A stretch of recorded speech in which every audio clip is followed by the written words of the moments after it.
पर आकर बातें रुक जाती हैं, हाहाकार उस पर मच जाता है।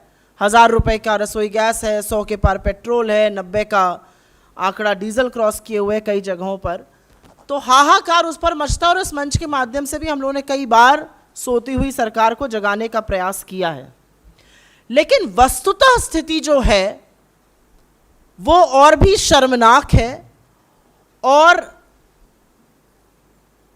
समझ में नहीं आता ये सरकार ऐसा क्यों कर रही है। अमृतकाल कहा जाता है बार बार, मोदी जी या उनके मंत्रियों से जब बात करिए तो वो कहते हैं अमृतकाल है। ऐसा गजब अमृतकाल आया है और आंकड़े आपको बताते हैं कि 2014 से लेकर 2022 आज जब हम बात कर रहे हैं तो पेट्रोल डीजल रसोई गैस के दाम तो बढ़े ही हैं और प्रायः इसी पर ही वाद विवाद शुरू हो जाता है। दाम सबसे ज्यादा बढ़े हैं आटे के, चाय पत्ती के, सब्जियों के, खाने के तेल के, दूध के।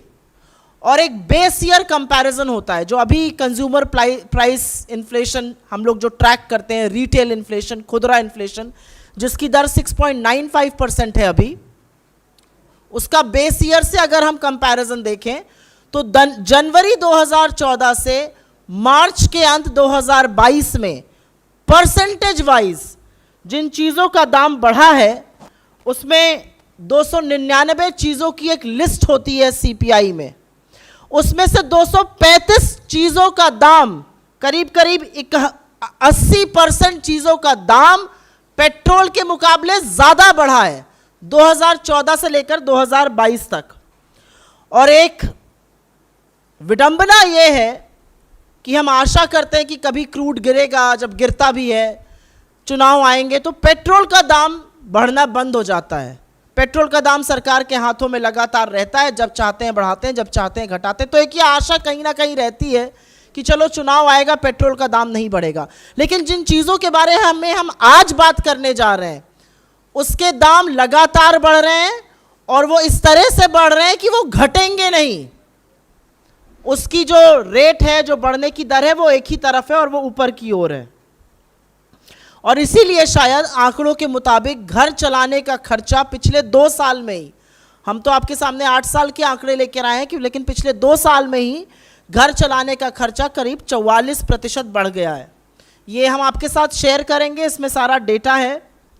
इन्फ्लेशन रेट जनवरी 2014 से लेकर मार्च 2022 तक, और ये बेस ईयर पे कंपैरिजन है। आप मुर्गा मछली का दाम देखिए तो वो तो 95%, 57% बढ़ा है। पेट्रोल उसके मुकाबले 31.3% बढ़ा है। दूध लगभग 40% बढ़ा है पेट्रोल से ज़्यादा। घी करीब 38% बढ़ा है पेट्रोल से ज़्यादा। गेहूं और आटा 27% बढ़ा है जो हर घर में खाया जाता है। सरसों के तेल में करीब 96% की बढ़त आई है। रिफाइंड ऑयल में लगभग 90% बढ़त हुई है। मूंगफली का तेल जिसको ग्राउंड नट ऑयल कहते हैं 80% बढ़त, करीब 48% बढ़त, 48% बढ़त आपको दाल जैसे अरहर और तूर दाल में, और मूंग दाल जो मुझे तो ऐसा लगता है खिचड़ी और ज़्यादा बीमारी में खाई जाती है, उसमें 32% बढ़त हुई है। ये भी पेट्रोल के परसेंटेज बढ़त से ज़्यादा है। सब्जियों के दाम में आग लगी हुई है। प्याज में 8 सालों में 68% वृद्धि हुई है। बैंगन जैसी सब्जी में, जो बच्चे जरूर नाक मुंह सिकोड़ते होंगे, लेकिन सच है कि बैंगन में 56% की वृद्धि हुई है। अन्य सब्जियां 51% बढ़ी हैं। पालक और बाकी साग सब्जी 41%। ये भी पेट्रोल के 31.23% बढ़त से ज़्यादा है। अस्पताल में इलाज का खर्चा 71.6% बढ़ा है पिछले 8 सालों में। दवाइयों में लगभग 55% की वृद्धि हुई है। बाहर से अगर आप खाना खाते हैं ठेले पे, खोमचे पे, होटल्स में, करीब 55% बढ़ा है। बस का किराया करीब 54% बढ़ा है। ट्यूशन फीस, सबको पता है कि महामारी के दौरान और आर्थिक मंदी के चलते सबसे ज़्यादा मुश्किल मध्यम वर्ग परिवारों को बच्चों का ट्यूशन फीस देने में हुई, वो 51% बढ़ी है। घर का किराया 46% बढ़ा है। और ये सारी चीज़ें मैं फिर से दोबारा से कहूँगी, पेट्रोल 31.3% और ये सारी चीजें उससे ज्यादा पिछले 8 सालों में।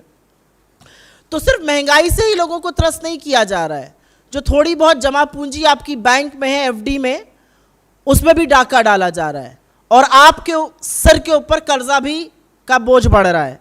यह सच है कि भारत की जो अभी जो वित्त मंत्री ने थोड़े दिनों पहले आंकड़े रिलीज किए थे, दिसंबर 2021 की तिमाही में हमारा जो एक्सटर्नल डेट है वो 46 लाख करोड़ के पार है। तो मोटे तौर पर, बुजुर्ग तो छोड़ दीजिए, आज इस देश का नवजात शिशु भी अपने सिर पर 46,000 रुपए का कर्जा लेकर पैदा होता है। तो अंत में सिर्फ एक ही बात कहनी है कि 2 या 3 ज्वलंत सवाल हैं, क्योंकि बार बार पेट्रोल, डीजल और रसोई गैस की बात होती है जो हर घर में इस्तेमाल होता है।